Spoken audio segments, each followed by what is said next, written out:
1, 2, 1, 2. Okay, so hello everyone. My name's Zac Spitzer. I'm the community manager for Lucee. You may have seen my name or my photo around the place. I'm really happy to be here.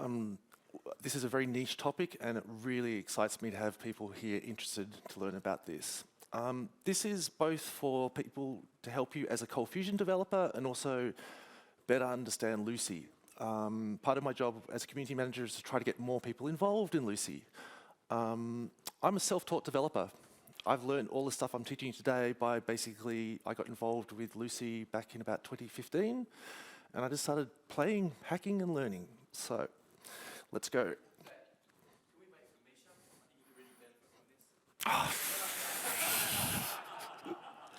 So, like AJ, I'm from Australia, but I live in Berlin in Germany. So I speak 3 languages. I speak Australian English, then I moved to Berlin, I learned to speak English, and I also kann auch Deutsch.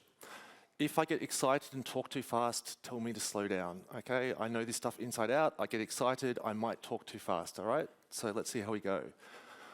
I work as a technical lead at Pixel 8, and I'm also a senior engineer at Razia, which is where Misha works as well, and with Gert. I've got a 9-year-old son who loves Minecraft. He likes playing computer games. I like hacking on the Lucee code base. I find hacking on the code base more rewarding, but he loves Minecraft. I started doing Cold Fusion in 1996, and that was back with Cold Fusion. I was doing Perl. Got very frustrated one day, went on a shareware website, and there was this Cold Fusion thing. And I pulled it up, and it's like, oh, I can send an email with a tag. This is great. I'm one of those weird people these days who still likes Windows over Macs, and I'm a tabs over spaces person.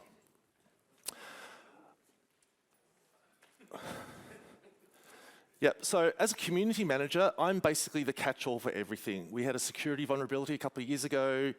We had no processes in place to do that. I do that. Build engineer, I do that. I do the release coordination. I do a lot of support on the forums, and basically, I'm not a Java developer, I'm a Cold Fusion developer. I'm learning along the way, but Misha is our guru developer with that.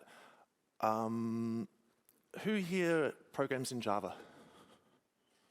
Who has programmed in Java? Who programs in Lucee? Okay.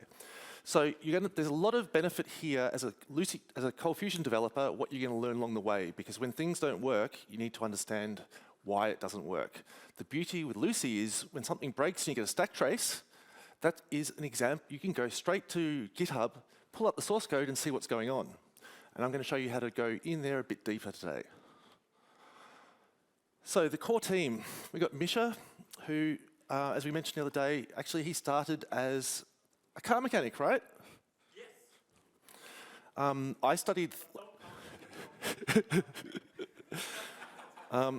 I studied lighting design for theatre. That was the only study I've actually done. We also have a guy in India called Pothos, who's unfortunately not here today, who is the heart and soul of the Lucee team. He goes off and bisects problems. When someone files a bug, he goes off and comes back and says, this commit 3 years ago broke the build. And without him, we couldn't do what we do today. Gert looks after Lucee Association in Switzerland, coordinates, and basically hassles me to hassle Misha that we get Lucee 6 out the door. A few honorable mentions. Brad and I love Query of Queries. Now, Gert and Misha hate it, but I think Query of Queries is really cool. I can't swear. Fun? Extremely. We have a young person here today, so I'm watching my language. Adam Cameron, we all know his online personality is a bit grumpy, but he's also very thorough and goes and finds bugs and actually helps me along. The problem for us as a small team is that we always need to know when something goes wrong. If you have a problem, hit me up, let us know. But 2 things. Firstly, if you're using an old version of Cold Fusion, of Lucee, go and try the new version. People go and say, I'm using 5.3.7, it doesn't work. I'm like, that's old enough to drink. Okay, also, what version of Java are you running? People run old versions of Java. Okay, go and try the latest version. If it was fixed, upgrade. If you can't upgrade, tell us why you can't upgrade. We need to know the feedback. Yep. Also, Andreas, he's been really helpful on supporting on the forum. He's been working on the Lucee admin language tool, doing some video guides. And yeah, it's all these people are doing it because they love Lucee. And I do too. For me, this is such a fun project to work on. So firstly, code of conduct. Be nice. Most of us, I hope, have got a day job where we are employed, and the way you handle yourself at your day job is the way you handle yourself working on the open source project, okay? The rules are no politics or religion. We all have that sort of stuff. Keep it for the pub. Be nice. Okay, some people are a bit critical of when they come in, oh, it's a bug, it doesn't work, blah, blah, blah. Don't do that, okay? Everyone is doing this stuff out of their passion. We get paid for it some of the time, but not all the time. Okay, so just be respectful, please. So, coding standards. Follow the existing coding style. It's really simple, okay? Misha has an Eclipse config. He programs in Eclipse, and that will actually enforce the style guide. Do not go and change white space in files, okay? We use tabs generally. If there's spaces in the file, stick to the same style. When you do a pull request, keep them simple. We've had a couple of pull requests come through which, were horrible, changing white space, formatting, all that sort of stuff. Misha doesn't have a lot of time to review your pull request. If he can look at it straight away and read it and understand it, you're more likely to get it merged. If it's like 156 commits, 125 files, no, it's not going to be merged. So the prerequisites to hack on Lucee. Well, you need Java. You need Ant or Maven, which is very easy to install. It's also usually available in a GitHub runner by default. Obviously Git, and an IDE. I tend to use VS Code. I'll be using VS Code for my examples here, but you can also use whatever you like. So Java versions. Java has a J. 8 is supported, but it's on life support. We're pretty much going to say 11 is the baseline now. Java 17, they changed a lot of things to make the language a bit stronger and cleaner and stuff like that. We're almost there. One of the big problems is the Lucee build uses JavaScript and Lucee to actually build itself, and they've removed that support in 15. So in getting prepared for this workshop, I went off and backhorned Nashorn, which is a JavaScript engine, back into the build so that you can now build with any version of Java and it'll still work. So, Lucee distributions. Firstly, everything is a zip file. Okay, it's a jar, it's an LCO, it's a LAR, it's a LEX, it's a zip file. You can open up with an archive utility and look inside. So the fat jar is basically when you install Lucee via command box or with the installer, which bundles up all the Java libraries you need, all the extensions, everything in one place. The core has no extensions in it, just the core Lucee engine. Lucee Lite has no extensions. It's really good if you want to build your own custom distribution of Lucee. You don't want certain extensions. 0 is something we're talking about doing, which is going to be even smaller. As part of the 6.1 focus is we're going to be reducing the startup time and moving some more support to extensions. Example is the Argon 2 password stuff, which is great. We bundle 1.5 meg of Java libraries to be able to do that. So we're going to put that into an extension. The idea is if you're using lambdas, like with Pete Freitag's fuse list, that you need the smallest runtime possible. So we also published a Maven, which is pretty much like ForgeBox, but for Java guys. And we also do Docker, which Justin and Jeff from Australia support. So the Lucee loader, I'm going to ask Misha to explain this one.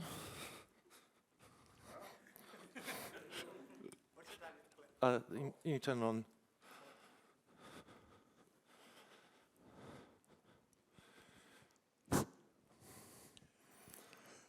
So Lucee is separated in two parts, the Lucee loader and the Lucee core. The core does all the work. So, and the Lucee loader, the only job is to provide interfaces to the outside world. Outside world means extensions and other stuff you want to interact from Lucee from outside, and load the core. So that's the main job of the loader. So that's the idea. There should not be no working code except loading stuff, but nothing else. And the pro interfaces? Huh? You want to explain about your pro interfaces? Okay, we tried the loader. Is also the idea in the past was that when you write an extension and we update Lucee, that your extension doesn't break because all the interfaces change. So the loader rarely changes. So even when we go now from Lucee 5 to 6, the loader does not change. It's still the same. So your extension written for Lucee 5 using the loader as an interaction tool will still work the same way because it didn't change. And internally in the core, we sometimes have new functionality that only for the core. So we have to extend the interfaces, but because the interfaces are defined in the loader, we can. So we make a pro interface. So we call it, instead of mapping, we call it mapping pro. That extends mapping and adds new functionality that's then are only visible to the core. And at some point we decide, okay, now we have to update the loader, maybe for Lucee 6.1, maybe for 7, we don't know yet. Then you lose compatibility with your extension, but then we add all that pro stuff to the loader. Hope that makes sense. Thanks, Misha. So if you need to upgrade your loader, because the loader bundles all the jar libraries as well. So Lucee lets you do in-place upgrades. Okay, Cold Fusion, you have to, upgrading can be a nightmare, but with the loader interface, it becomes a lot simpler. If you're using the traditional Windows installer, under this lib directory, you'll find that fat jar to shut down your Lucee. Copy the fat jar from the lucee.jar from the download website, start it back up. You'll have the latest version. Otherwise, what it'll do is, because the Lucee core doesn't bundle any of the Java libraries we use, it'll go and dynamically download them from the update provider, which is slower. So, the Lucee core, that's our engine. It includes the admin, the docs, and the context archives. The admin and docs, you'll see extensions for the docs and the admin under your Lucee extensions. They are only installing a mapping for those files. Okay, that's all those extensions do. The admin is tied directly to the current version of Lucee you're running. I'll come to some more about the admin in a minute. So Lucee installer, it's another thing, no one else is looking after it, so I look after it. It's written in XML, which is horrible. But I've been doing some work on it.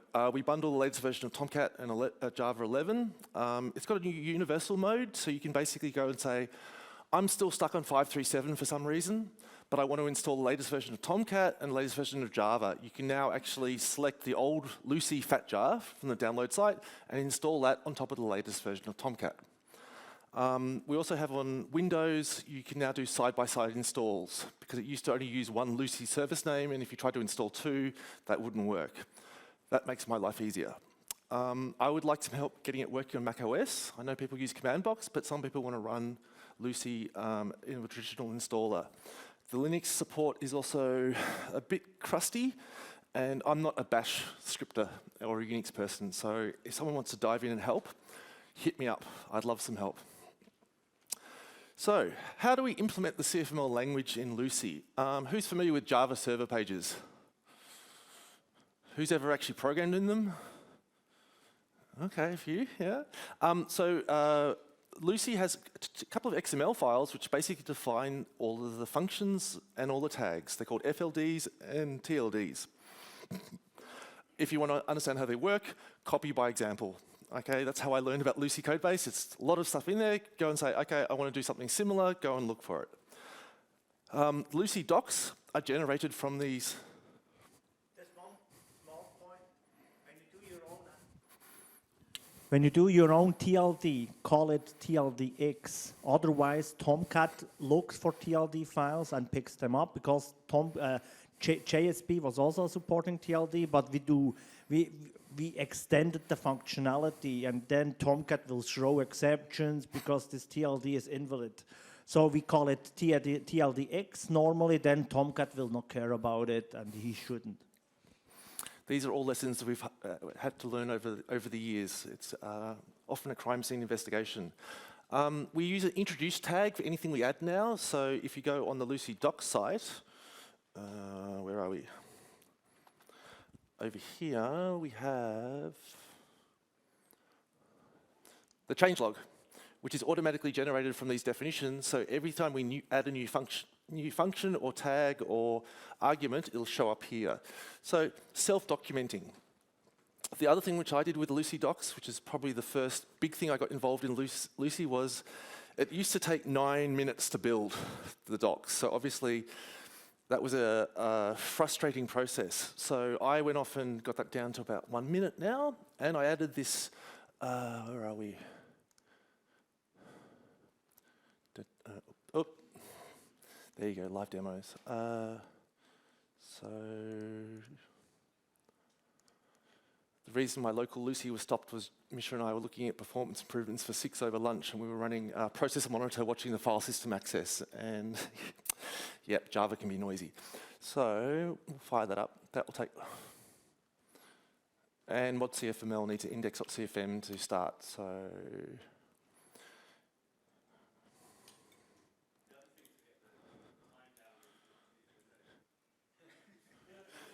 Yes. Thank you. So this is running the docs locally, right? One of the things we... so if you want to search, you do a /, you can pull up something. When you go to query to... Sorry, I'm trying to... why am I holding this? Query to struct.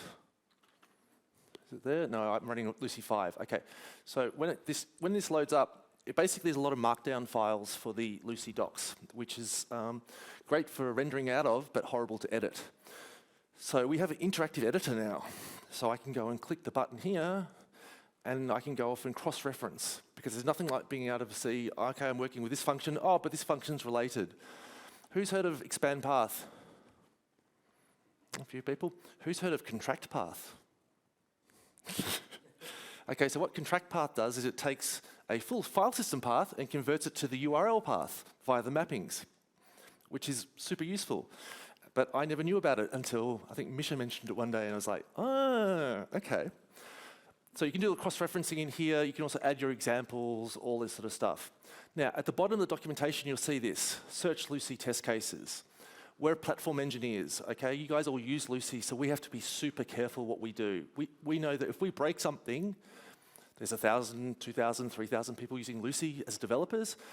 The amount of time that we impact on you guys if we break something, we're talking like 5,000, 10,000 hours, people chasing stuff down. So we always do tests for everything. Tests are great examples of functionality which works. So you can go and click here, search Lucee test cases, and go and see the usage and real-world examples which you know work. You can also search the Jira bug tracker, see the history, if there are known issues, all that sort of stuff. We don't support crazy stuff like CF client in Lucee. We try to keep ourselves really focused on being a back-end server engine. OSGI, who's heard of OSGI? Who's heard of NPM? Who's heard of ForgeBox? Okay, yep, so OSGI is basically an extension on the manifests for Java files, which basically let us load them dynamically in, because by default, Java used to lock a file, and we couldn't upgrade it. And OSGI means that, for example, with log4j, remember log4j? Misha and I do. It took us, 538 took a lot longer because of that, but we really streamlined our build process because of it. OSGI gives us the flexibility to have different extensions running different versions of the same library. So it does add a layer of complication in there, but it lets us do a lot more things. If you're going to go and add a OSGI bundle to something you're doing, go to Maven and see what other things it depends on. Okay, there's a whole lot of interdependencies in OSGI chains, and yeah, it's complex. Also, we need Java 8 support at the moment. When we make the decision to say Java 8 is no longer supported, the baseline will be Java 11. So, Lucee has a JSR223, is that, or 232? I can't remember. Script engine, which basically lets you run Lucee as a script engine inside Java. That's how we use it for the build, for running all the test cases. I learned this the hard way, that the initial code you run on the script engine is by evaluate. So if you make a typo, it just crashes with no context, which is really confusing. So what you do is you just include a CFML file, and then you get a nice stack trace, and life's easy. But I spent a couple of weeks swearing until I've worked that one out. We then actually ripped out script runner, which is its own repository, and we use that for the rest of the Lucee build. Part of the problem we had as with Log4j is we realized that we had the interdependencies between extensions.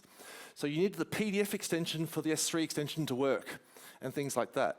So what we did with the, as part of Log4j processes, we built script runner, and we started testing extensions by themselves, so that you can test the PDF extension, works for just the PDF extension, nothing else installed. It was a long process, but we got there. I will be demonstrating how script runner runs. It's really great for GitHub Actions. We use that a lot, and there's a lot of examples about how we do that. There's a function called internal request, which we use as well, because when you run with script engine, there's no HTTP server there. So Cold Fusion applications run in a folder. So with Testbox, you can't just run them directly. With internal request, you create a mini application and you call it. It's like CFHTTP, you just say, run this template, and it runs a new session and gives you results back. And I'll be showing you an example. So, That version that was already Lucee 5? Yep. Underline internal request, it was a hidden function, but it's official now in Lucee 6. Yep. So update provider does the download page, all the update information, and needs some love. One thing which Lucee does when it dynamically downloads from the update provider, if you've got a missing jar file, on Maven you have, for a Java library, you have an artifact and a group ID.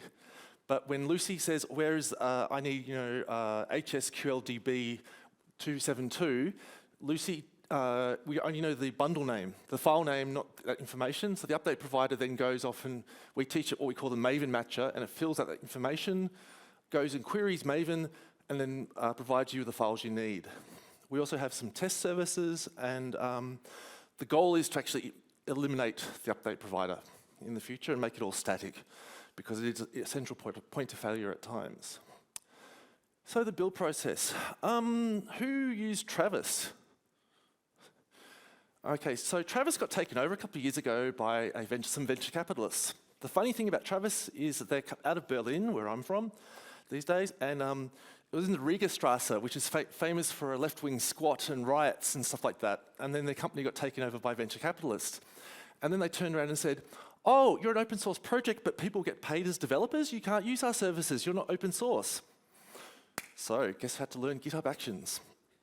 So we've got some really good GitHub Actions in there. The guys at Autus do also a lot of work with GitHub Actions, and we learn from each other. One of my favorite things is the GitHub step summary. You can write, it's a file name in an envar, which when you're actually doing anything on GitHub Actions, you can write Markdown out to that file and give yourself a nice summary, which I'll show you in a bit. Now, when we test Lucee, we support a lot of services, mail, LDAP, databases, S3, all that sort of stuff. It all needs to be configured, okay? And it used to be very manually configured. People didn't know how it all worked.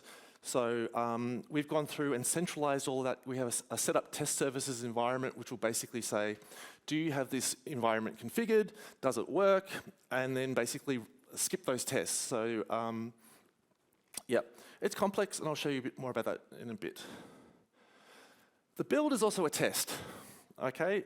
So Lucee firstly dog foods itself. So sometimes when I'm working on directory lists and I break that, the build's broken. So we do, over the years, we've had problems like bundles missing or offline installs not working and all sorts of stuff. every time we hit one of those problems, we teach the build to test that. Okay, so these days with Lucee 6, the build process is beautiful, in my opinion, and it catches all these problems. Misha swears all the time, he's like, not again, but it works. So yeah, offline, so basically we do a test as well that we work with the older versions of Lucee. So if you upgrade from 5.3.3 to 6, will it work? Also, people work behind, sometimes in corporate environments where Lucee can't talk to the internet. It can't download update bundles from the update provider. So we learnt that the hard way. Someone was saying, Lucee hangs for 15 minutes when I install it. And it's like, why? And then we went back and now we have the process in there to actually fail. Cool. So, who uses CF dump? Who uses system output? Okay, system output lets you write to the console. It's really useful, especially when you're doing tests on NCI sort of stuff. Lucee print is something which Misha has basically added for Java, so that when we're trying to debug something in Java, we can dump it out to the console. Yeah. So Java step debugging. This is the way that you can go, when you get something crashes and you want to know what's going on, especially with a null pointer exception. If you ever get an NPE with Lucee, report it, okay? It shouldn't happen. What you need to work out is what was null which wasn't meant to be null. So what we do is we do some step debugging. I'll demonstrate that in a minute. It's been automated with the build that you can just pass in these parameters, test debugger equals true, and it'll actually enable the debugging. You can catch the exceptions and see what's going on. Who's heard of Lucee Debug? This is a new project, which is basically letting you, via VS Code, do step debugging in ColdFusion. Lucee, like you used to be able to do in ColdFusion. I'll be honest, I've been helping those guys. I've done commits on the project. I haven't tried it out myself. There's only so much time in the world. But something that's very useful, and we're not used to having that available, so go out and try it, because I think it'll make your life easier as a Lucee developer. Test cases. So we have lots of test cases. If you want to make a change to Lucee, I want a test case to actually prove it works. Some things you can only manually test, and that's the way life is. But a good test case, you should open up and it should tell a story. Okay, just because it makes sense to you now, you come back in 6 weeks, 6 months' time, or we have tests from back in the Rallyo days where I go and look at them and go, what's going on? We don't have access to the old bug tracker anymore. I've got no idea what the tickets are, and should this work? I don't know. So yeah, tell the story. But keep them simple as well. Okay, a good unit test should be very simple to understand and express the problem. My job is a lot of the time to actually do this triage and produce these test cases so that Misha, as our Java guru, can go off and fix it. Okay? I don't want Misha wasting time trying to reproduce a bug when I can do that, but I can't solve the bug. So that's how we work as a team. So we have a lot of tests. Sometimes when Brad's working on query of queries, because we have so many great tests in the place, he'll break something and he'll run the build and it's like, oh, doesn't work. So tests are really your friend, and there's some great examples of different techniques in the Lucee code base. We're still stuck on testbox 2.2 because there's some bug in there which I haven't figured out yet, and yeah. So the usual process is when you file a ticket, we create a test case, we prove that it fails, then we add skip equals true, gets committed to the code base. It means whenever someone else wants to come in, improve the test case, or go off and run it, they just take away the skip and they can run it that way. Unfortunately, it's a bit complicated at times. It used to be that Lucee would skip a test case it can't compile. There could be various reasons for that. For example, if you use a function from an extension, Lucee doesn't know about it and it'll throw an exception and the test case won't compile. But what we actually end up doing is manually parsing the CF component header to see if the test is disabled. Otherwise, things start failing and they failed silently, and it's like, what's going on? So yeah, the build's been quite a complex engineering process. If you do create test cases and you can't reproduce your problem, that test case could be also valid for us, right? Because you've tested something which works, and in the future we go off and change something that breaks, it's still valid. So don't just think only useful bugs are bugs which reproduce a problem. Test cases which reproduce a problem. Okay, yep, so internal requests, there's a great blog post from Matt Gifford about it. It's super useful and fantastic for your CI.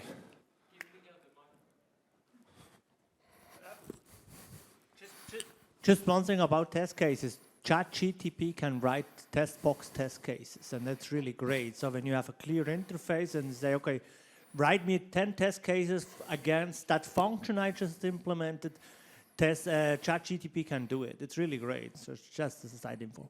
You keep the mic. So, like with your kids, clean up after yourself, okay? Because if we're running the test over and over again, you need to restore the environment to the way it was, okay? Otherwise, it gets confusing. When I first started trying to download Lucee and run the build, there were some reproducibility problems, and the second time I ran Maven, it wouldn't work. And I'm like, ugh, disappointing. So, Lucee 5 runs all the tests, the entire test suite. It takes about 5-6 minutes with all of the resources, all the build services enabled. That's great, but when you're working on one bug with one test case, that's a long time. So what I've added in is a whole lot of build filters. These are all documented on the Building Lucee on the Lucee docs page. But yeah, I'm working on Lucee 1, 2, 3. I've got that test case. I pass in that filter. It'll just run that test case. You can also use labels, turn on services, run disable tests, deploy, it's D, there's a missing D in there. Deploy LCO means you can actually go and say, compile Lucee and drop it into my deploy folder and instantly deploy it, and I'll play around on my application. Which Andreas was asking me about the other day. How do I do this faster? Also, test debug equals true. Why is my test case being skipped? Because there could be various reasons. You can also pass in, say, install extensions or run additional tests. That's what we do when we're testing, for example, the PDF extension. We'll run the Lucee 6 PDF tests and also local tests for the extension. Test random sort is like checking, do we have interdependencies on tests? Because they get run in a consistent order.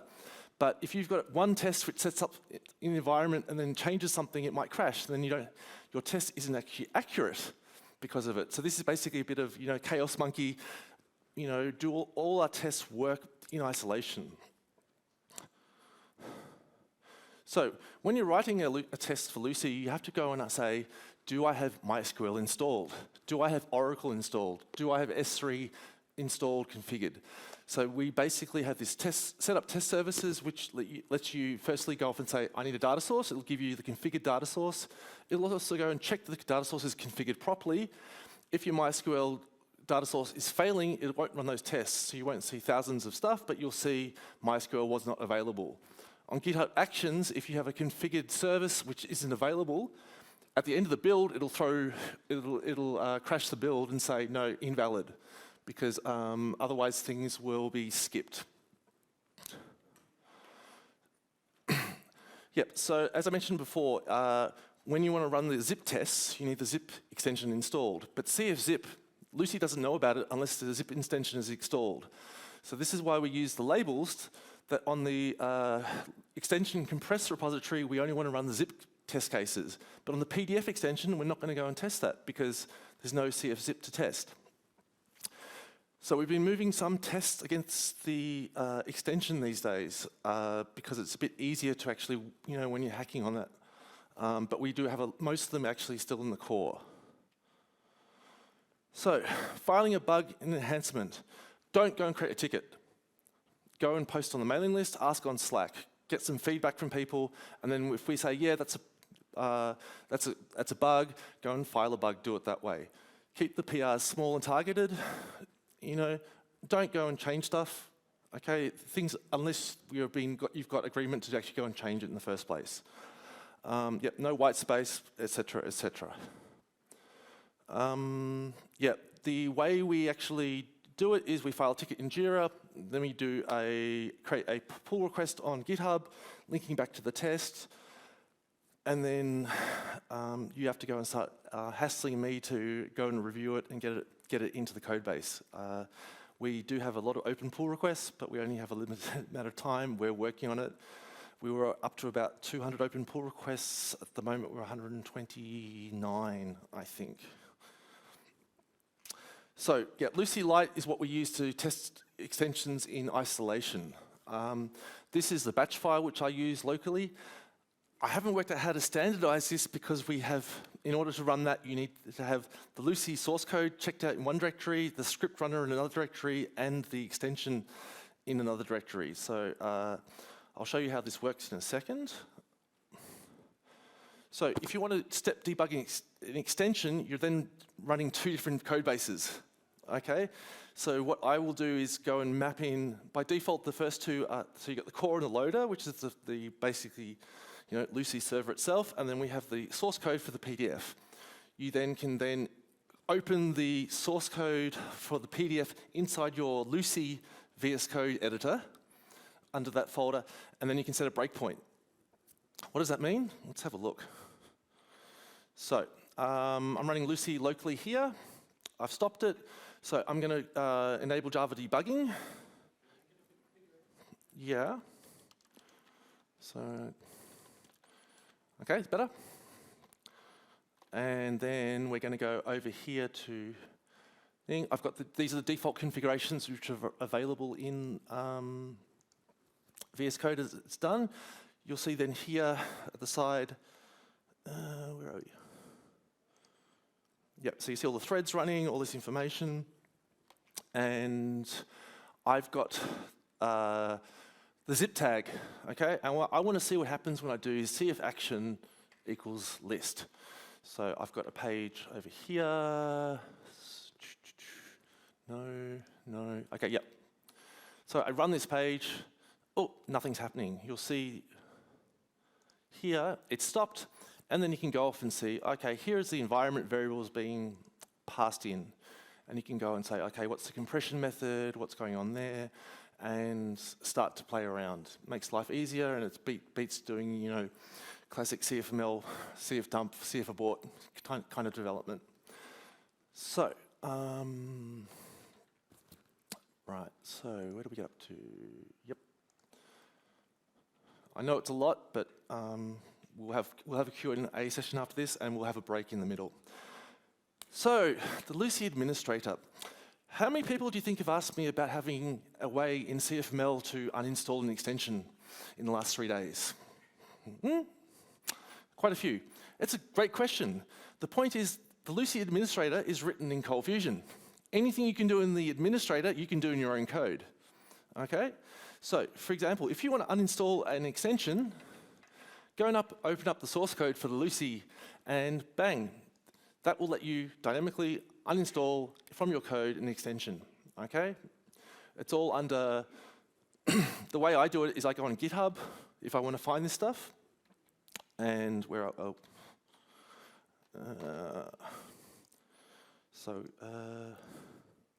go in here. You know about the T shortcut on GitHub? Opens up the file system. Search for web.cfm because there's only one of them, and then you have, under here, all the examples of all the source code for the administrator. So anything you want to do, there's all the working examples. So that's something quite useful. However, for example, Andreas goes and hacks on the Lucee administrator, but we deploy the Lucee administrator as precompiled code, so you can't actually just hack on it. So what do? Check out the source code locally. We create a mapping called admin6 pointing to that source code. So here I'm running Lucee, actually I'm running the source code here directly. So in that example, we were looking at the applications.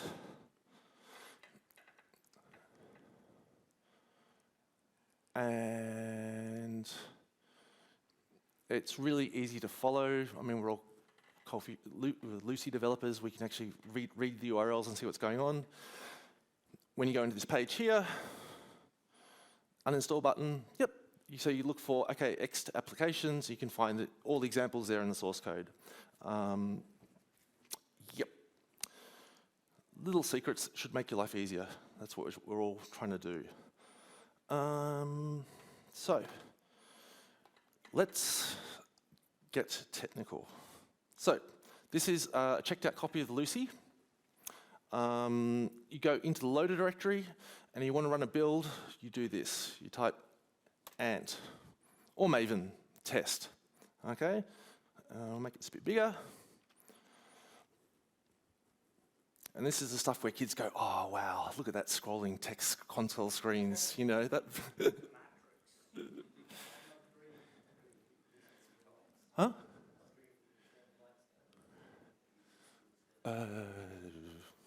Does someone else want to take responsibility for that? Delegation.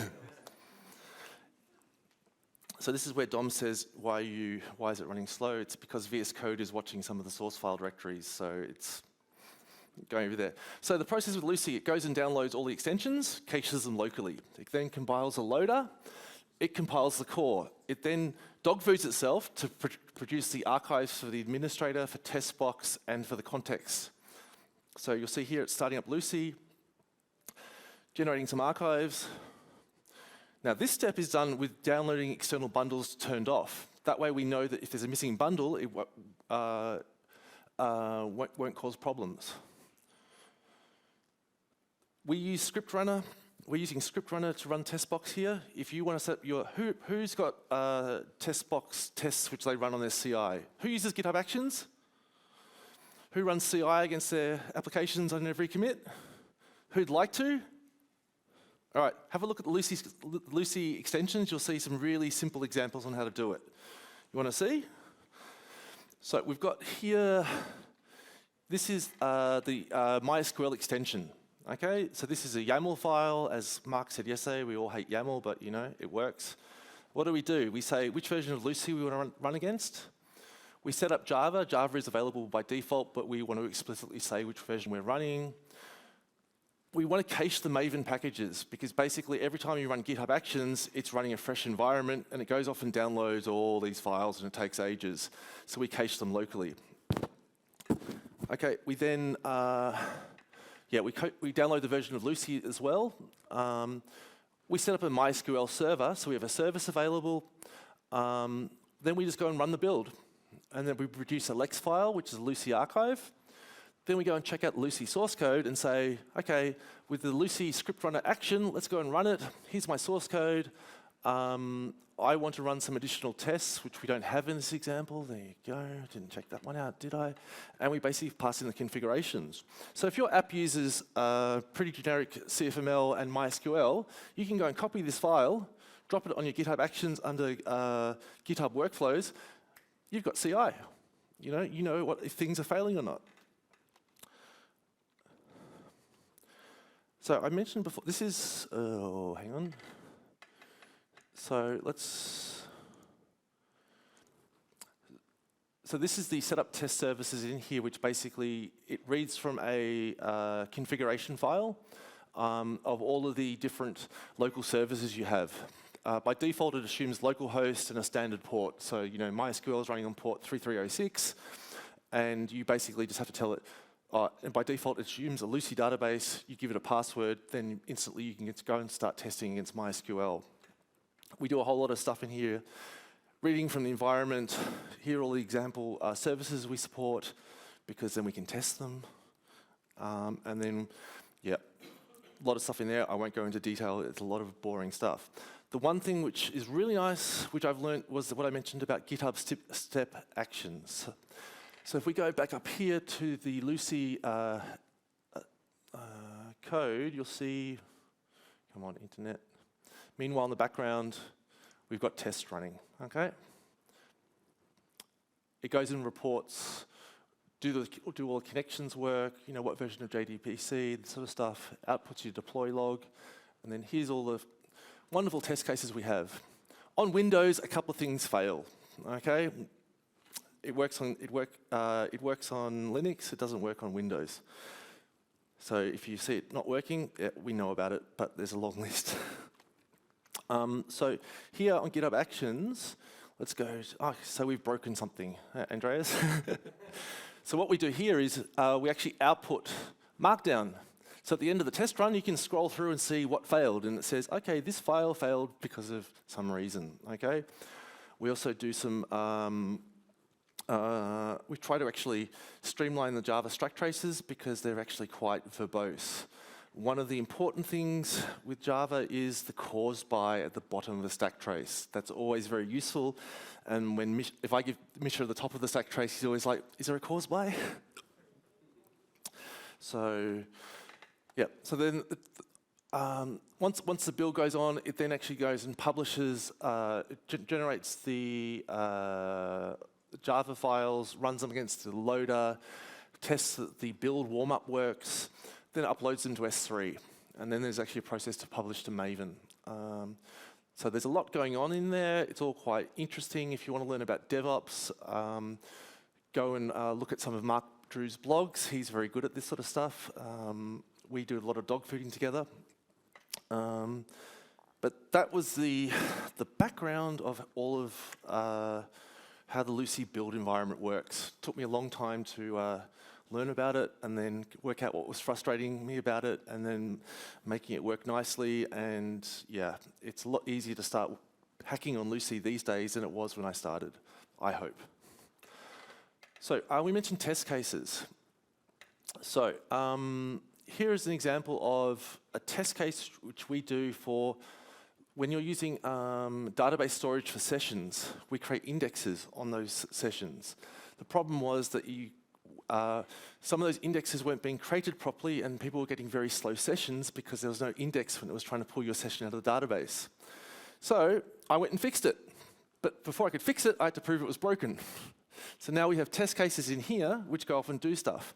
Here we're using internal request. What's it doing? It's going and saying, okay, call the MySQL example. So here we have a mini application which sets up just enough of the environment so that we can go and test this functionality. Okay, we're cleaning up before and after to make sure that we're not actually testing something which already works or it's already broken. And then we just go off and do just enough information to confirm that we have the session index and the client index, and we return it back. At which point you can go, you know that you've got a simple test which tells you what you're trying to do, how it works, and does it work on MS SQL, MySQL. Internal request lets us test these mini applications, okay? Otherwise you might do CFHTTP and go and call a separate file, but that's slow. On GitHub Actions, we don't have a web server available. So yeah, it's a great technique, and yeah, that's why we've actually, it was hidden for a while because we were extending it, but you can do cool stuff with the internal request now. For example, you usually pass in URL and form variables as a structure. But in a structure, you can't pass in two variable names. So like if you've got a form with a radio button, checkboxes, and you might have 5 fields coming through, you can't do that in a structure. But so we now support parsing a query string as well. But there are lots of examples in the code base about that. So this is still going in the background. Yep. If you want to, where's the micro? Yep.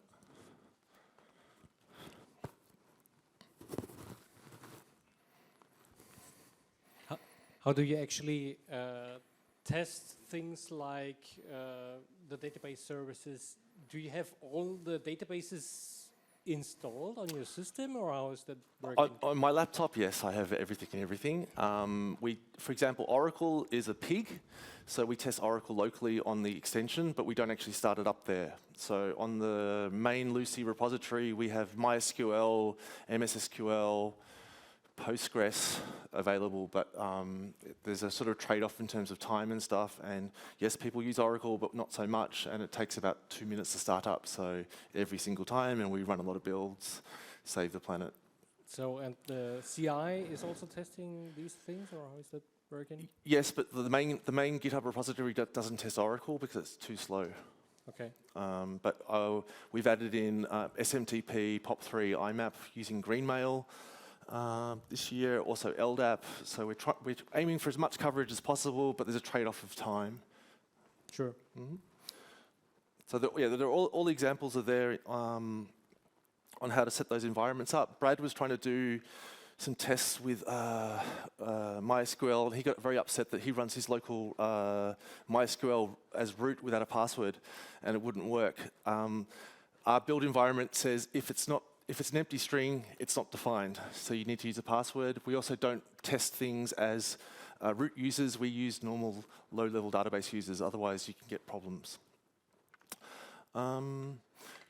So here you go, see some of the errors. One of the new things we've added in recently here is we're reporting out the memory usage at the end and what the deltas are.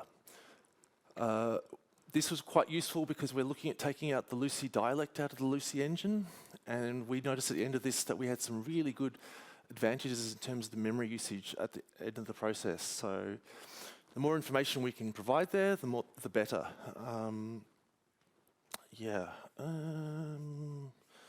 So I wanted to show you how to compile an extension.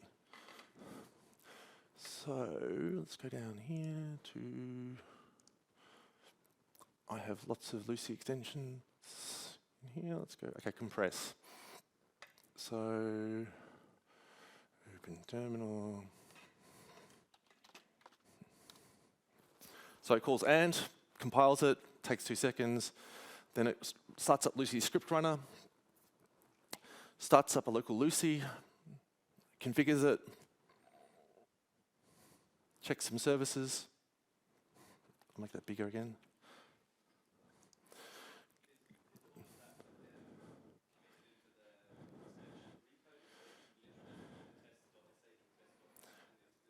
You need Lucee script runner. Is a separate repo. Yep. You need to have a local copy of Lucee checked out for running those tests, and then once it's all in place, it works. And then you can. So, for example, if we go down here and go, where are we? Hibernate, and we. No. So with Hibernate, we've got a lot of tests in the core, and we also have a whole lot of custom tests which are very targeted towards the extension, and it makes more sense to have them locally because you basically could then commit them against the extension and not wait for us to go and commit them up.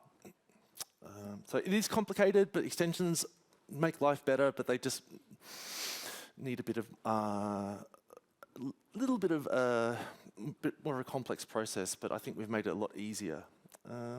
Has anyone ever compiled an extension here? Misha's done that. Oh, okay. Louis's been talking with Misha about some feedback that he's got about things he'd like to do with some of the extensions. It's a lot of looking at examples. So, Misha, what's your most modern extension example, extension code base?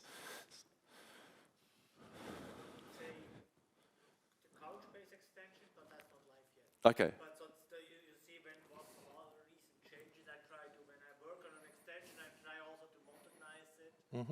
Or die. So, yeah, for sure, Hibernate is one of the newer ones that has got a lot of flaws. And that has the most recent changes. Okay. So, questions? Actually, firstly, that's been 55 minutes of a lot of information. Let's take a break for 5-10 minutes, and then we come back and do a Q&A session. Sound good? Great. Thanks, everyone.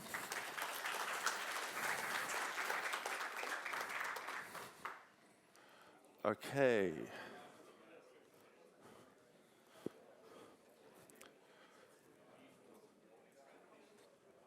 So we just found we had an EC2 instance running which we weren't using since 2016. So we just saved a bit of money for Lucee. Thanks. Huh? Okay. Okay, so the keynote was fun. We didn't actually get time to go through and show all of the new stuff in Lucee 6. We do have this repo on GitHub called CFCamp 2023 under the Lucee organization. Who uses JavaScript here? Who's ever tried to parse a JavaScript date with Lucee? It doesn't do it out of the box. Until now. Where are we? Yep. So now you can say date mask JavaScript, and you can parse your JavaScript dates or produce a JavaScript-friendly date. Okay, little things where you write boilerplate, which we want to make simpler for you. We did the same thing, like I mentioned, with get temp file that you can create now files with an extension. All these little things, especially when you're doing something from scratch. I know most of us tend to do maintenance of existing projects and we don't do anything from scratch, but sometimes you don't have all your utility classes available which you want to do stuff. So yeah, we're just trying to make life easier for you as a developer. I mentioned the bad JSON feedback. There's a semicolon in here. Before it would just say syntax error and you couldn't work out what was going on. So we're just, little things here and there. If something frustrates you, sing out. CF time a variable. This is what Mark Drew asked me yesterday at the podcast. And yeah, you can set a variable as T and it'll return it, which before you couldn't do. One of the things Misha's been working on is actually making tags in script return values. So that's something coming. Get temp file extensions. Get the PDF file, okay? Little thing, makes life a lot easier. So we have array to struct. You can, it shouldn't be there, a little bit of leakage of Java types there, but we have to fix that. But there's another little convenience sort of thing you can do stuff with. Query to struct. So you can take a query, you can do return type struct, but then once you've actually got a query object, you can then go and convert it. And you can slice and dice it in different ways. So you can get an ordered struct, an unordered struct. You can only pick out one value. Well, all very useful stuff. Pardon? Contract path. That's been around for a very long time.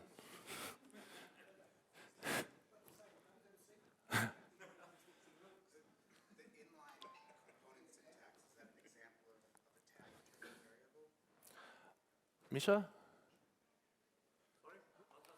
The guy behind you.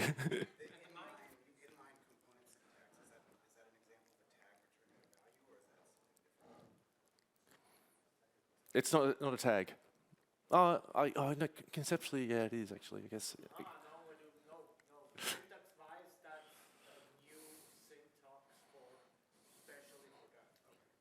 Because there's also the new operator. You have new component, so it's tied into the new operator. What is for when you do an instance of a component, it's tied in there. This is an example with a bit of Swiss German from Misha, I'm assuming. What we've got here is we've got a structure which has been defined with a listener. So when the key doesn't exist, you can actually go off and add it in, go and fetch it, populate it, document it, whatever you want to do. In the spirit of on-missing method.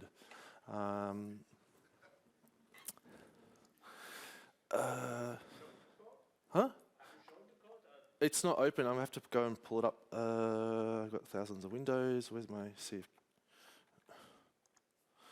CFCamp? Where are we? So many Lucee repos, so little time. Here we go. What? Hang on.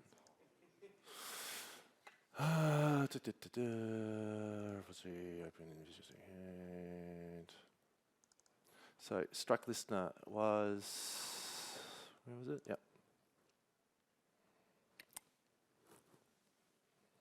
Some of this stuff is it's a bit like with tag islands. We're trying to do things a little bit experimental as well, because why not? CFML is very dynamic. Let's make it more dynamic, okay? So one of the ideas with the inline components was that we just learned not to do it because you couldn't, okay? But you do JavaScript, you do that all the time. So it's like, yeah, why not? Let's see what people do with it. Here's the CFS file, which apparently Gert thinks is... Can I say something? About inline components, well, it's also interesting that two people asked me at this conference about, I would like that I could make a struct typed or define some types, some values to struct, give it more intelligence? And I said the answer was always use inline components, because you can add, you make an inline component, add some properties, and that's it. That is what you need. So you do a init required struct like that? Yeah, or you do just the property, the CF property tag inside, and you define your properties, then you can do setters and getters, whatever. Sky is the limit. So that's TypeScript in CFML. There you go.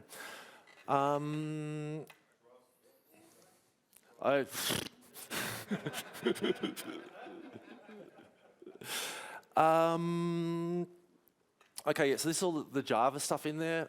One of the things, I'll get to a sec, Ben. One of the things we've realized is at the moment it needs a JDK, not a JRE.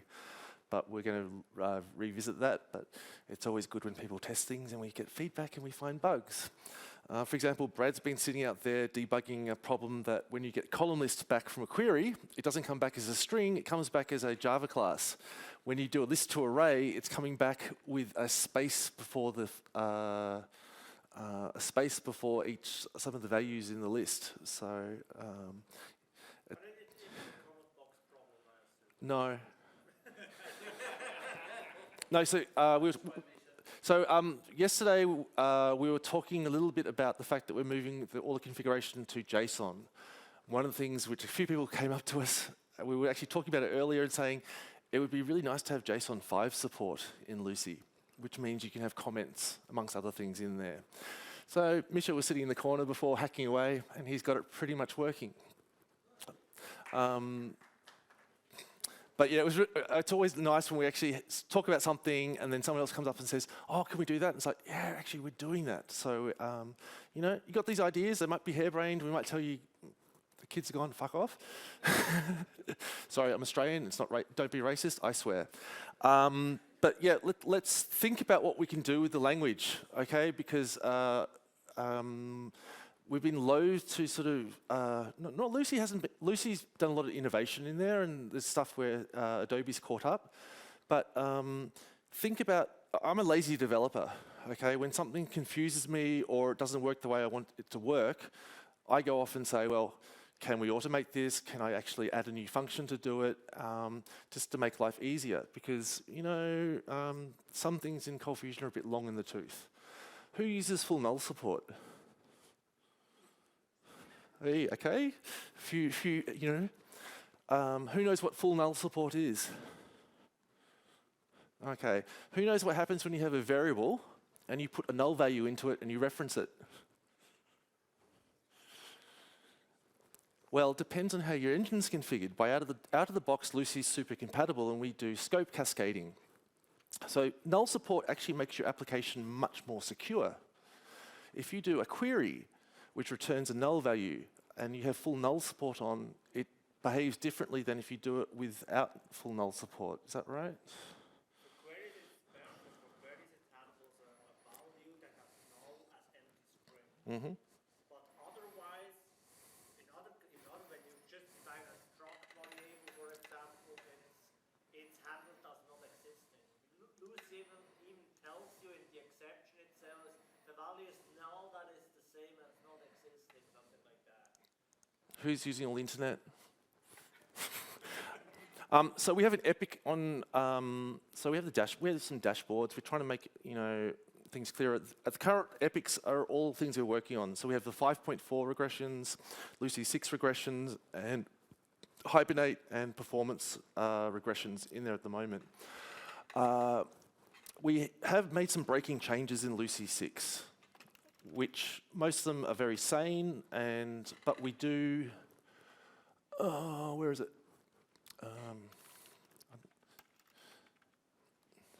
No, you see, you can't search for syntax. That's the great thing. Breaking. Yep, this is the epic we have about all the things which we have either implemented or we are going to change in Lucee 6. So we're trying to use epics to communicate this stuff better. Yeah, we talked about the equality one yesterday. Who knows about XXE and what it means? So Java is pretty old and crusty. You can actually be hacked by parsing a JavaScript file by default. Okay, we had a pen test with Apple 2 years ago where they chained together a whole lot of exploits, including an XML vulnerability, to actually then pawn an internal Apple server with that. So the Lucee administrator is obviously administrators in the administrator for both Lucee and ColdFusion are the single exposed point of complex code which have caused CVEs a lot. So we try to make them as secure as possible. So by default in your application.cfm, who knows about this tag defaults? Okay, let's go into that. By default, same-site cookies in 6 are the default. Who knows what same-site cookies are? Great. Who uses them? Great. This is the syntax here where you can say, I want to set the default for this tag to be something different of the normal thing. So you can work around the changes in there. XML features here, this is turning off the parsing of external entities. If I do a test for, we do have a test case for this here. Right. So we've got a bit of XML here. What is it doing? It's actually going and calling off to the update provider. And I mentioned this before, this is echo get. It's basically you call an HTTP service and it returns back basically your CGI scope. You can actually use this to actually hack internally from servers, because if you're in a private network, you upload this XML file, you say parse it, you can go and make a request in the internal network, okay? So we're going to enable this by default with Lucee 6. I'm probably going to say this is a blocker for the release, because I think it should just be on by default, because we want to be secure by default. It's 2023. So back on the application.cfc, I've got, sorry, so many files open, sorry. What else are we doing in the application.cfc?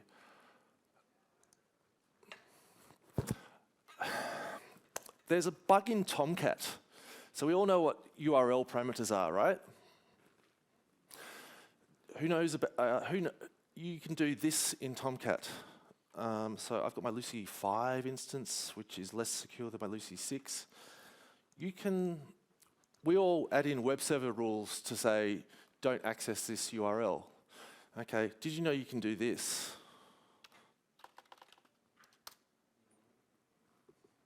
Okay, so if you've got a web server rule saying, lock down your admin, based on this path of Lucee admin /, that bypasses it. Okay, this was first reported in 2011. Lucee 6 will be deployed with an extra lockdown to prevent this happening. I'm telling you it now because it's important to know. But yeah, this is a hole in the servlet specification. The engines support it, don't expose it. It's one of those really weird edge cases.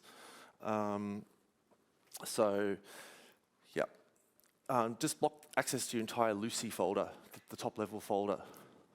You can also uninstall the Lucee admin in the Lucee admin. Okay, so it's true. Yeah. Who's used my admin extensions for Lucee admin? Okay, I've got a log viewer. Lucee has a lot of log files. Okay, you're trying to find something going on, and there's like 12 log files. What's going on? What my log file viewer does is aggregates them all into a single thing, and you can basically search through, filter by the type, and see everything going on. You'll see here we've got the trace level in the application log. It's logging out all the HTTP calls it's making and how long they're taking. Okay. Before that used to happen in the background. Adobe, God bless their souls, have been logging this out for a lot longer. We've done that. We also have the ability to see if abort. You ever had a stray see if abort somewhere and something doesn't work? You know what's going on? Bump up the trace log. It'll tell you where the abort happened. Okay, all these little things just trying to make your life easier, because sometimes it's really confusing. what about my performance analyzer?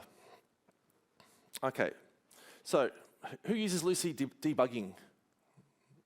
Okay, tells you what's going on. There, it's all request focused, okay? But then what's actually interesting to say is my application's running, I want to go and who's used JMeter before or load testing? Okay, so you go off and say, let's fire 1,000 requests at my application, enable the debug logging for 1,000 requests, and then go and tell me how it's performing, what's going on. Because sometimes you'll have a function which 9 times out of 10 is fast, and there's one of them which is the real outlier. So in here, what the Lucee Performance Analyzer does, let's go. Firstly, it now shows you what the error code is. So if something's failing, you can actually go and see that directly. When you dive in, you can then also see the content type. I think the content length is exposed, but we're not showing it there. But then you can start to drill in. So we'll go back here and say, actually, I've got a bit of a demo. Firstly, I mentioned before at the thing, we have thread debugging. So by default, Lucee 5, when you run anything in array each CF thread, it still creates the debug logs, but it wasn't saving them anywhere. And now obviously, if you're running you're doing looping over 1,000 records, that's 1,000 debug records. So it's not very useful all the time. But if you need to know what's going on, you used to be able to pull it out, save it, and do stuff with it if you were a Lucee hacker like me. But for everyone else, it was actually all hidden. So we've got some examples here of, I'm going to go and run some threads, okay? And now we go back into the admin, which window? I've got too many windows, don't yell. And you can see here, so one of the things is by default, we only log 10 records. So trick for everyone, 500, 1,000, okay. Where is it? So you can see the logs here. They're not going to show up because I haven't got the logging enabled in the server admin. Single context is a different story. I'll get into that in a minute. So in here, you can basically go off and see, okay, we've been running some threads, and you can see what the different things we're running on there, and then the number of them. So if I go off and say, and then say, let's go into debug demo, and then we'll filter by that. You can go and see how the application is actually performing over a number of requests. So it's basically saying, take my Lucee debug logs, but look at them horizontally, not just vertically, all right? There's also some actual, inspired a little bit via Mark Drew's, had a code coverage extension. So when the Lucee debug logs records all the files which have been hit, you've got an old application. Sander, for example, we were talking about this the other day. He had inherited an application which is 15 years old, didn't know which files were being used anymore. It's hard to do it. But when you run debug logs, it'll actually track to say every file which has been run. So then it'll go and say, oh, there's actually files, for example, in this folder which don't actually get any coverage when we actually use the application. So it's good for sort of saying, okay, what's some crafty old code we can get out of there? Now, my CTO at Pixel 8, who's sitting over there, who went out drinking with me till 3 a.m. in the morning 2 nights ago, which is why I'm a little bit tired still, saw this and thought, this is great. This basically lets you go off and say, what threads am I running? Now, I'm running an old version here, so we'll go, I haven't released the new version yet. So the Lucee Performance Analyzer, you can check out into a folder, run it yourself locally, you just need an admin password, or you can use it inside the administrator. With the thread settings, this goes and tells you all of these threads running in there. Lucee by default has what, 15, 20 threads, Misha? 30 threads? No idea. So, who's a Java developer again? Who's a Lucee developer? Okay, so you're probably more interested in the CFML threads. Okay, so we now got to filter in and say, what's the actual code pages running in there? You've got a scheduled task running in the background, which is slow. This is a way you can dive in there and say, okay, what's running in the background? Okay, what's taking a long time? We had, it's just trying to get visibility into what is actually happening inside Lucee, okay? So yeah, hopefully that's going to save someone some time along the way. It's all CFML. It's open source. If you want to hack on it, improve it, I'd love to have people do pull requests. Yeah. So.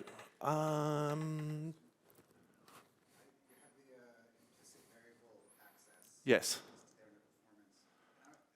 This is completely subjective and superficial. I don't care to have variable and argument scopes all over the place. Is that just a fundamental constraint of how the language works? Or is there anything we could ever do? You can reduce, so in the administrator, the recommended approach is to go off and find the administrator first. That's always a hard thing. You can go in here and by default set the scope, the scope cascading, all right? The default is very lax, but you can turn it off and say, only, go strict, only look in a few scopes. The overhead for logging implicit variable access is a lot. But I mean, just the cost of implicit variable access, is that just, there's nothing we could ever do about that? Gerd had a good example. That is when you just say, okay, you look for Peter, and you go in front of a school. You then you go then into the school, go into every classroom, and ask, is here a Peter? No Peter. Okay, next room, is here a Peter? No Peter. But when you know, okay, Peter is in classroom 3 with Mrs. Miller, so you go, okay, Peter in classroom 3 with Mrs. Miller. It's much faster. It's the same. Yeah. So one thing which often shows up is, who knows what local scope is? Good. Who knows what the argument scope is? Who knows what positional arguments means? And named arguments? All right, so during COVID, Brad hit me up one night, because Brad's in America, so it's late. I had a bottle of wine on my belt. He goes, I've got a performance problem. Lucee seems to be trying to convert the expect function name in test box to a double. Converting a string to a double can be very expensive inside Lucee. So we basically fired up the Java debugger, went in there, and it's like, yeah, it's trying to convert expect to a number. Why? It's like, oh, it's got an E in it. Or it could be exponential number. Why is it doing that? Well, and it's like, and spent a lot of time playing around with it and thought, okay, what's going on? Then I had a light bulb moment. The argument scope can be referenced by argument 1 or argument name. So Lucee was going through and trying to convert the function names, because it wasn't scoped, into a number as a double for the argument scope. And I went, oh, fuck. No kids, okay? Because it's like, okay, oh, they're cool, really cool, okay? We got the test cases for Lucee after we fixed this were 12% faster. I went to go and explain it to Brad, and Brad goes, no, I know Cold Fusion. I'm like, I'm lazy. I'm explaining to you for a reason. And then I explained about the positional arguments, and then he's like, oh yeah, that makes sense. Then I had the same thing with Misha. I had to convince Misha about the problem, and we're like, okay. So that's one of the interesting things with the scope cascading. We're talking about, with Lucee 6, of potentially merging the argument scope and the local scope. Because that's one of the things that shows up in there, that your arguments are the second closest scope in a function. We're thinking about possibly having a flag to say that we'll actually merge the two of them, which will then, because you always see, oh, there's a lot of argument stuff going through there. The rule of thumb for me is with scoping, if it's hot code, it's the framework code, it's doing that sort of stuff, scope it, okay? If it's a report to say, who's been looking at Ben's new fitness tracking application today, it probably doesn't need to be var scoped. But basically, if you go and see that there's a lot of activity going on, that's when you can go and optimize it. You don't have to optimize too early, get it working. That's why we love Cold Fusion, because you can just build things. This one here, search result sets. When you're inside a CF output and you're outputting a query, Lucee will go and search through all the result sets in there, which is slow. You have all these columns and stuff like that. Turning that one off, it will break a few things if you're not actually using the query name, but it's worth doing. That's a big performance, because you're basically eliminating any queries inside a loop from the search scope in there.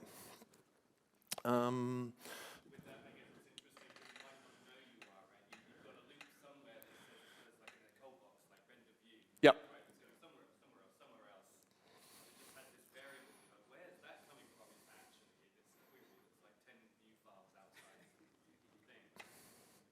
So yeah, I guess the direction Lucee used to be a bit more permissive and Cold Fusion, and we're trying to lock it down and make it actually a bit more easier to do.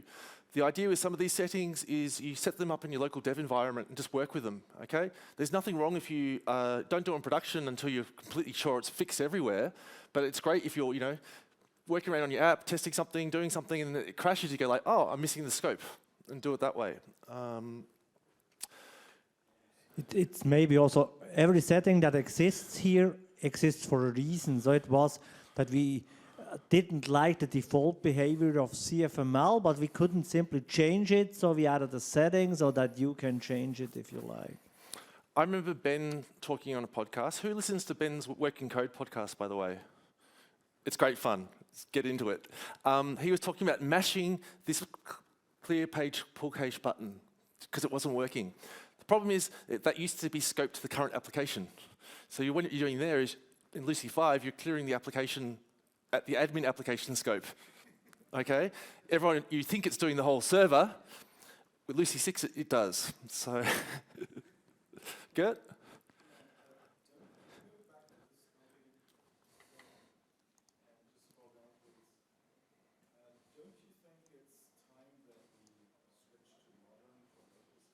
No.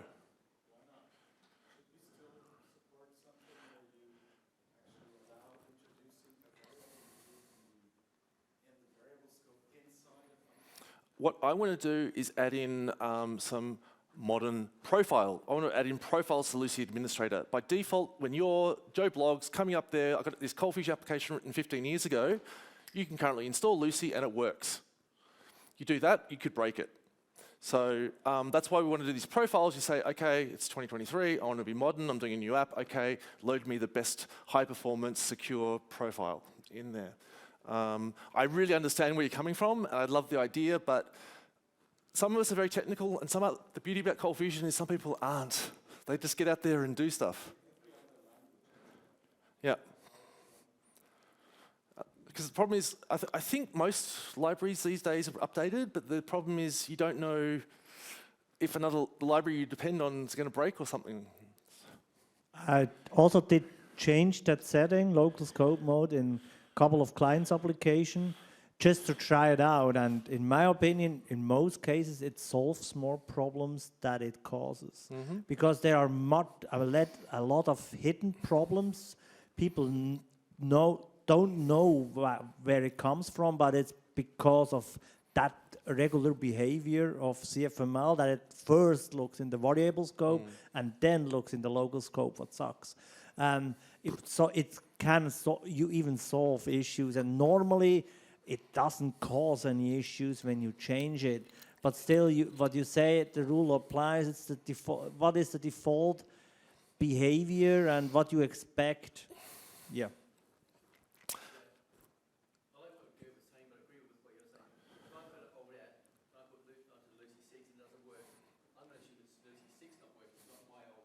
Yep. Put it like this, Gert, how many times do you have in your application.cfc local mode enabled?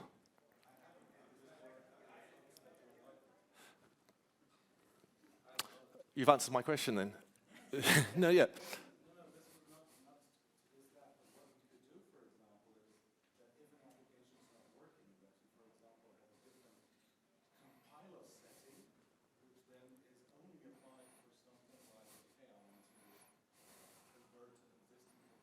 Mm-hmm.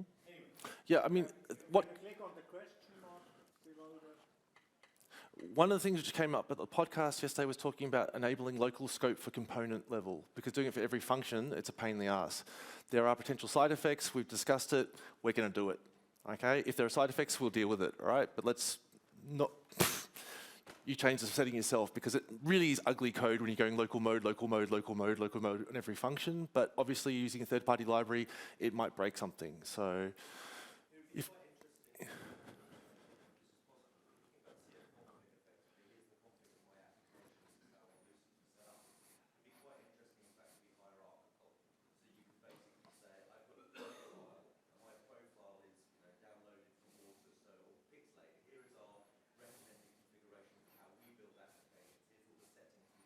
Yep.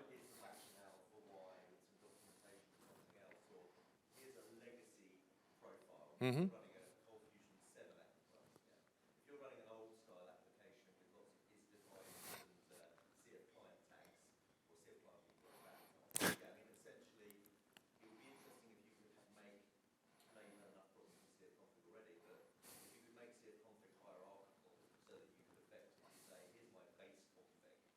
Like your server config or your application config?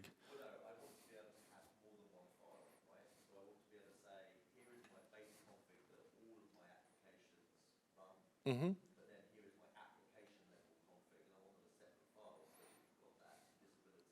So the application level one is actually your application.cfc, right? I mean, we're all for making everything more secure and more for default, but we have all these options in there. We've made, a lot of these options used to be server level only. Mish has moved them back into the application level so you can do this sort of stuff. We're simply not using them yet. Okay, like at Pixel 8, we have a controlled environment. We run most of our own code.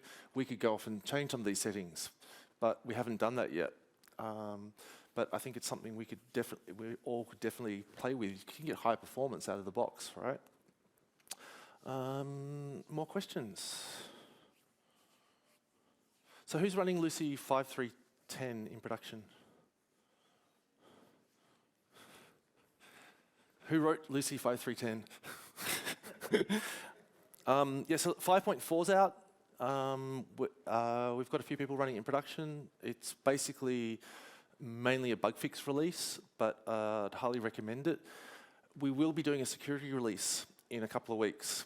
It's nothing major, but it's a lockdown of the server, which we'll be releasing. So that's why we're waiting for people to get 5.4 out there and tested.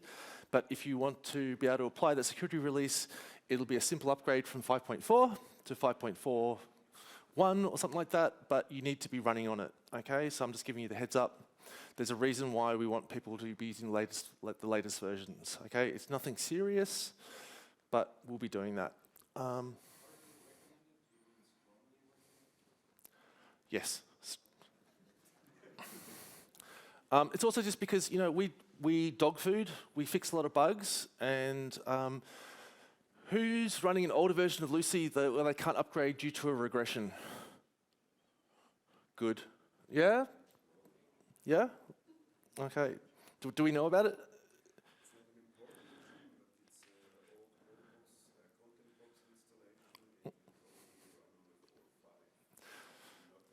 Okay, that's really quite the edge case.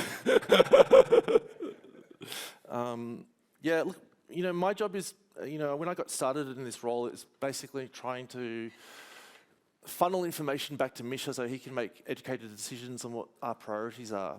And I think that, especially over the last couple of years, we've really got the release process improved. We have this really strict rule about no regressions wherever possible. You know, it means why some things take a long time, but I think we're getting better. But yeah, we're welcome for feedback. We're going to be doing more regular, smaller releases, I think with 6, yeah. And also performance is a big focus of 6.1. Who knows Procmon? It's a process monitor on Windows where you can basically go off and say, show me all the file system activity Lucee is doing. And so we were sitting in the restaurant before running the Procmon, watching how Lucee is interacting with the file system when it was running through all the test cases. And there were some really interesting things we saw in there. One of them was there was an image, a TIFF file being read 1 byte at a time. I don't know why that's happening, and it's something we're going to play with. We're going to be switching to using NIO, which is the modern Java file interaction in there, which should give us some improvements.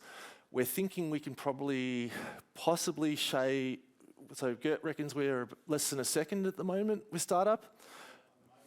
Yeah. Moore's Law, thank you. I think we can probably shave maybe 20–30% off on there. There's also some really interesting stuff going on with Graal VM, where they do this stuff where they it only works on Linux, but they can take a snapshot of a running application, and then when you boot up, you just basically start the application from the snapshot, and it's like, you know, milliseconds to start up.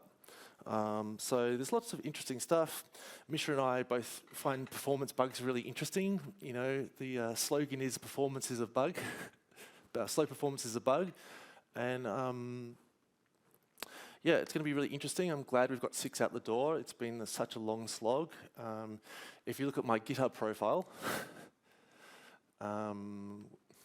you'll see the, where is it? Yeah, it's been a lot going on the last couple of weeks and stuff. But we've been working really hard, and we're getting a lot of great support from the community out there, and I'm excited to see what's going to happen in the future. So, we've got 5 minutes. Ben? I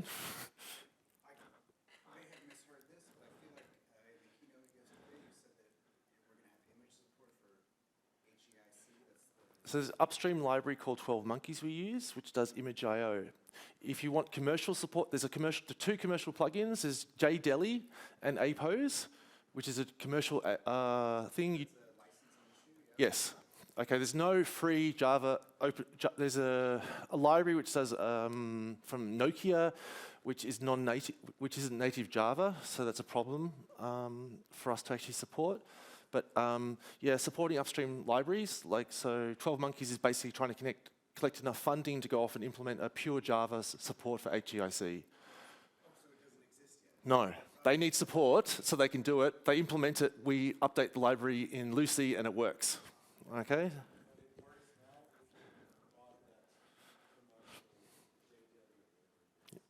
You can simply copy JDeli in place, restart Lucee. Lucee recognizes that JDeli is available, and it will be used even as a priority. And it's just a jar file? You get a jar file from JDeli, or how is the company called? I forgot. Apose, I suppose. Yeah, you just copy it in place. That's it. It's not cheap.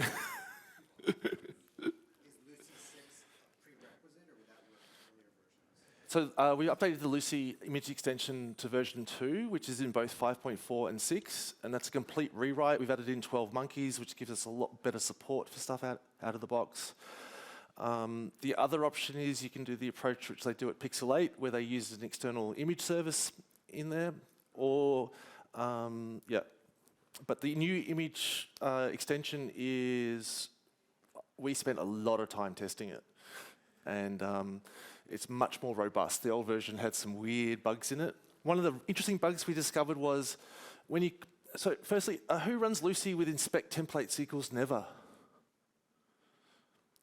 Okay, Lucee by default checks every file it runs on every request. If you say never, it never checks the file system.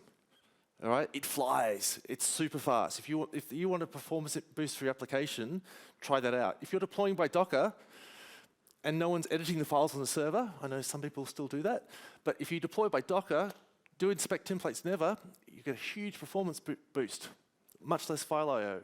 And there's a function called inspect templates. Mm-hmm. When you trigger that, it will re-inspect all the templates. So if you deploy on your server, you can simply trigger that function so that it will revisit all the files again. What inspect templates does is it marks all the cache as dirty and it checks once again. But yeah, it's So in contrast to page pool clear, what clears the page pool, what is the template pool, it doesn't only mark it, so it doesn't clear it. yeah. Page pool, basically, if you run page pool clear, especially with 6, it does the whole server, not just the application you're running.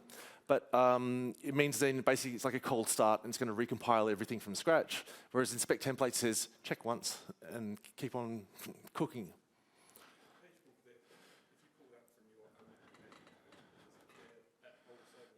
Now it does. So Lucee 6 will clear all the current applications in the current context, depending if you're running in single context or multi-context, which reminds me, we didn't. So here's the admin. If you have an existing local install and you want to switch to single context, this is how you do it. you basically go in here and say, do we want to just switch? Do you want to keep your configuration at the server level or merge from the settings at your web server level? You click switch. Lucee goes and basically does a handstand, throws out half its stuff, reloads, and you get this error. Yeah, you press F5 and it works. Okay, what that is Lucee uses what we call static resource providers to actually load some of the content in for the administrator, and when it's actually reloading, they're just not quite ready yet.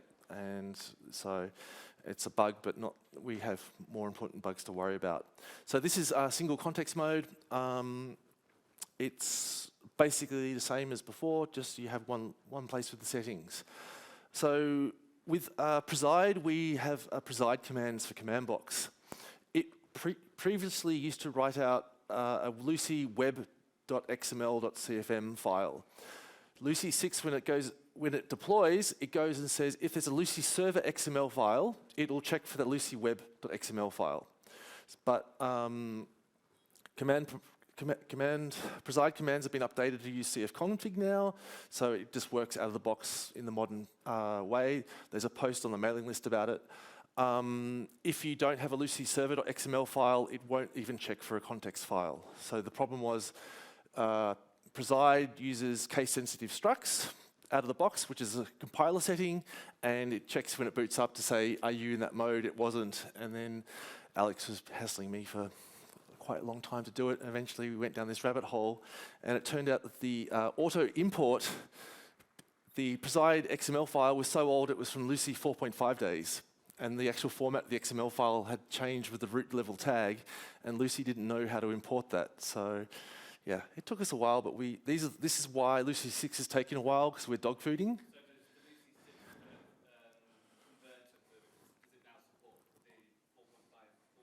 Yes, yes. Server. So if you've got multiple websites running off one Lucee instance, you do it from the server, which you've got multiple webs, which one's it going to burn? Already going to the web. That's why it's merge, because it takes all of them. It merges all of them. If you've got a web, Okay, cool. So, but when you have multiple webs and they all have different settings, so you maybe should not switch to single mode. Yeah. Okay, everyone. the point was, if you had 10 sites, if you switch from the web, you could do it 10 times. So you got 10 single instances afterwards. You just merge everything together in one configuration. And which one wins? In the end, the last one wins. That's what it is. So when you have all 10 webs have different settings for something specific, the last one wins, and that is the one makes the rule. You have 10 websites?